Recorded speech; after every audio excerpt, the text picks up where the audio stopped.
Fortnite Creative is full of strange maps, but some of the weirdest ones come courtesy of outside brands trying to turn your chill gaming time into a prolonged commercial break. So today, we're taking a look at some of the weirdest branded maps in Fortnite Creative. Let's start off with one of the, dare I say, better ones? Breakfast in Bed Wars, which is an advertisement for Whataburger's breakfast menu. If you don't live in one of the 15 states that have been graced by the delicious touch of Whataburger, then good for you. Your cholesterol levels are probably fine and your soft little brains have no idea what a Texas large really looks like. Regardless, you might still enjoy this map. Breakfast in Bed Wars delivers well on its namesake game mode with large detailed bases and plenty of defenses you can unlock to protect your bed from other teams, including laser grids, turrets, and bodyguards. The branding here is woven into everything, from the power-ups to the wallpaper, and of course all the floating food, reminiscent of the dreams I had last time I ate their chicken tender sandwich, patty melt, and a large onion ring in one sitting at 3 a.m. I don't recommend it. But there is one addition to this map that I wish had stayed in my nightmares, and that's their mascot.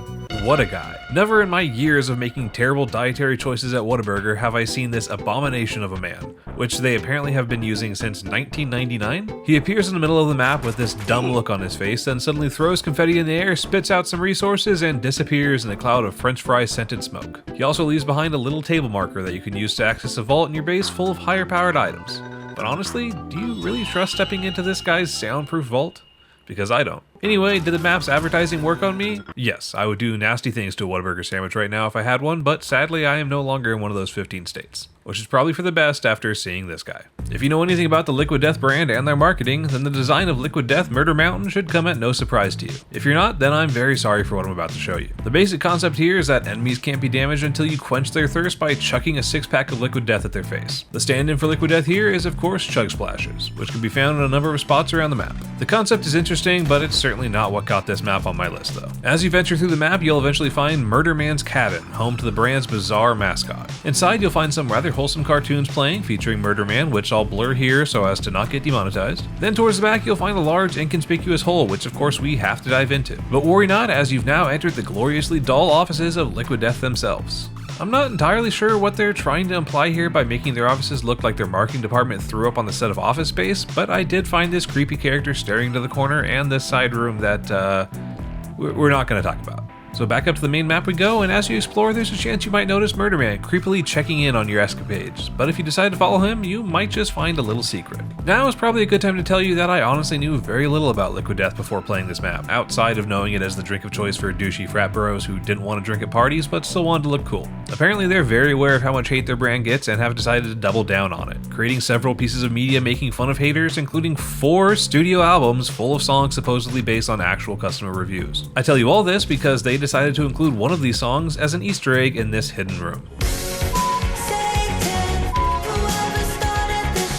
I'll stop playing there so this map doesn't get me demonetized again, but I gotta say, this song had kind of the opposite effect I imagined they intended for it. If you decide to spend what I can only imagine was too much money to make 4 studio albums and a music video, all to try and capitalize on people that hate your product, I think it's safe to say you're trying way too hard. So, do I want to buy Liquid Death after playing this map? Absolutely not. Simply based off of this thing. What the f is it? Where did it come from? Why was it in my bed last night? Too many questions, too many nightmares, 0 out of 10. Shell Ultimate Road Trips is one of the most tone-deaf pieces of advertisement I've seen in a while. Here, Shell invites you to visit 6 different road trip destinations, all of course fueled by Shell gas, while taking pictures along the way. But first off, we're gonna need snacks for the trip, so we're just gonna run over here and... Okay, I guess we don't need snacks. Their gas stations are pretty disgusting anyway, so let's just go fuel up. And we're teleported into a totally different car. Sure. So now we have to destroy the performance robbing deposits that are blocking us. This looks a lot like we're just destroying natural rock formations here, Shell, but there's no time to examine the deeper implications of our actions because we have a road trip to go on. And first up, we're gonna find the Fountain of Youth? Hey, what the Shell? So I guess the Fountain of Youth is conveniently at the end of this paved road, but before we get there, let's stop at the beach. But we can't swim in it for some reason, probably polluted. Let's take a picture.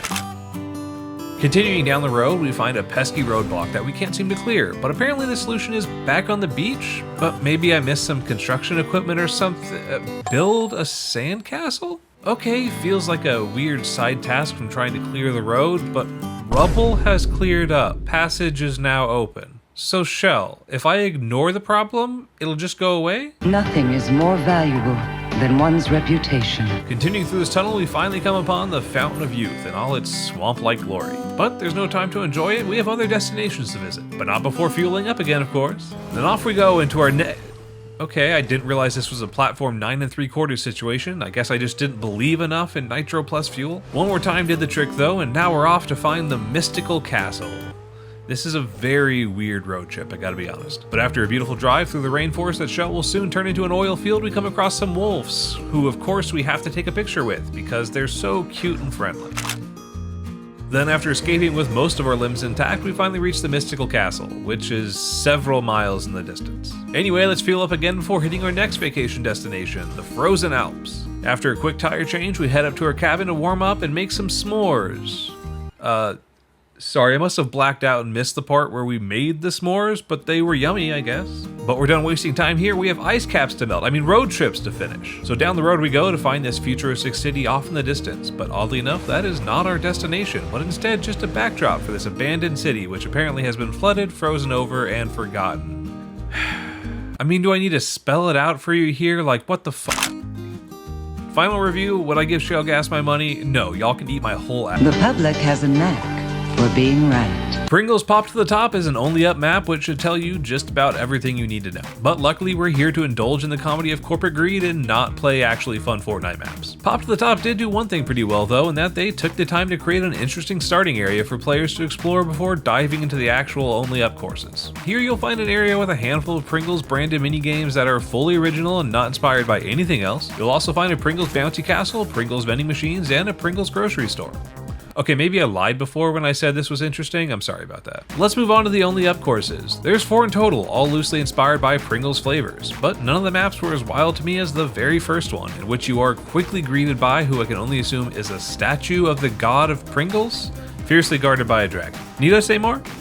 Well, I hope not, because that's about all I have to say about this map. Final verdict, does it make me want to join the Church of Pringles? I'd have to see their bylaws first, but maybe? I'm pretty fond of the Scorchin' Barbecue. Honda has a number of branded Fortnite maps, but I'm just focusing on one today. The Honda Prologue Electric Dash. This map starts off with an entire commercial for the Honda Prologue before letting us actually do anything. But a keen eye might have noticed the Nick A30 license plate snuck in here. And that's because apparently Nick was actually asked to help design some of the map. But I'm not sure how much credit he really wants to take for any of this mess. You start off by picking the color of your Prologue before jumping behind the wheel.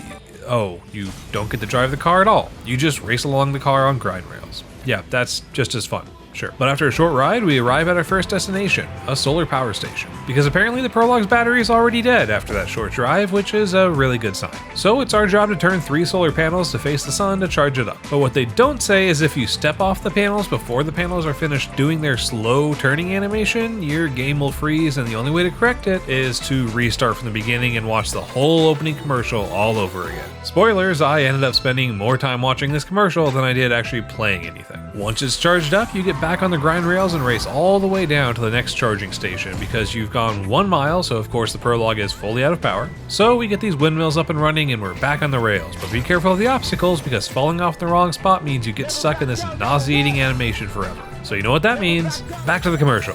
Then we're back to the grind rails, then back to the commercial. After a while, you'll finally reach the next charging station and be asked to jump on these logs to reach the dam. It's here that I hit my final roadblock. Upon reaching the highlighted area and hitting the button, nothing happened. I restarted several times after this, the Honda logo animation burned into my retinas, and I still could not figure out how to get past this point. So with that, I ask you, do I want to buy a Honda Prologue after playing this map? Well, of course, with a sporty, modern, spacious, and comfortable interior, along with a standard 11.3-inch touchscreen with Google built-in, Apple wireless CarPlay, and Android Auto compatibility, how could I resist? Next up, as much as I hate to do it, I am cramming in one more only up style map. This time from Campbell's Soup. Or I guess now it's just Campbell's? Campbell's has been pushing their cheap canned soup on American households since the 50s, but in 1997, a partnership with the NFL brought on a huge push to make their soup seem like the go-to choice for athletes. And this marketing angle continues today with their map Only Fuel Up. As much as the concept of Only Up maps has been done to death, the theming and quality of this one was spot on, so I had to give them some credit. Themed around their spicy line of chunky soups, the map sends players up a spiraling tower of ingredients and football gear in an effort to reach the volcano's center. One of the coolest parts for me though was this moving football platform that gets kicked back and forth across the stadium. Campbell's really cooked on this one, no pun intended, and despite me failing to get past this helmet section every time, I really enjoyed the novelty of it all. So, does this map make me want to crack open a can of Campbell's Chunky Soup? No, nothing can erase the memory of those creepy Campbell's kids and that terrible rap song you advertised when I was a kid. Teddy bear. Teddy bear. Doritos Triangle Island is a hub world, packed full of delicious Doritos-themed games. In the hub, you'll find a number of random side quests to complete, including feeding a few of these strange triangle-shaped animals, which I honestly wish I hadn't seen. I think there's also a quest related to these Dorito flavor blasters, but I couldn't figure it out. But after you're done goofing around here, you can jump into the Doritos Crash Course Death Run. Here, each level is themed around different Doritos flavors, with increasing difficulty from Cool Ranch up to Spicy Nacho.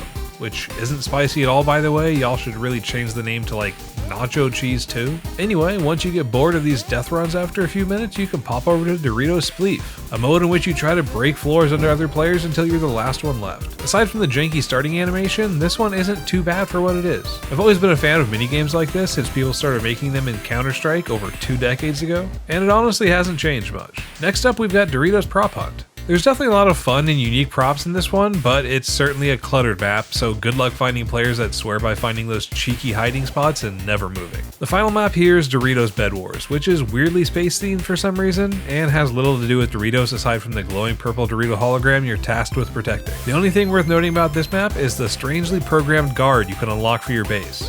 He's set to just walk in a straight line right off the edge of the map every time.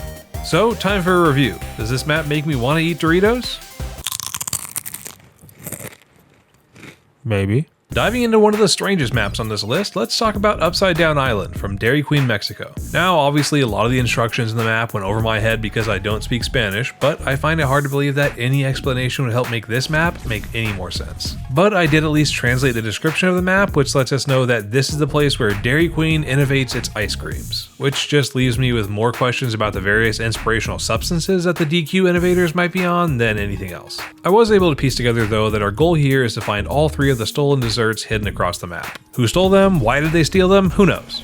Well, I mean, people who can read Spanish know, of course, but anyway. Even though this map was released months after the release of Creative 2.0, it still feels as janky and unpolished as many of the old school Creative maps used to be. The general map design is a little all over the place, with several items added in almost at random, and most of the locations being completely unrelated to your actual mission, such as this haunted farm. If you take just the base concept of an upside down island themed around desserts, you could do a lot of cute things with it, while still fitting in a whole blizzard's worth of Dairy Queen branding. But instead, we have a half-baked map dotted with ice cream cones, zombies, and rivers of blood. Final verdict, did Upside Down Island make me wish I had paid more attention in Spanish class? I believe that every man, woman, and child in this country should learn how to speak Spanish. They are our neighbors to the south, and this would be a healing thing for all of North America.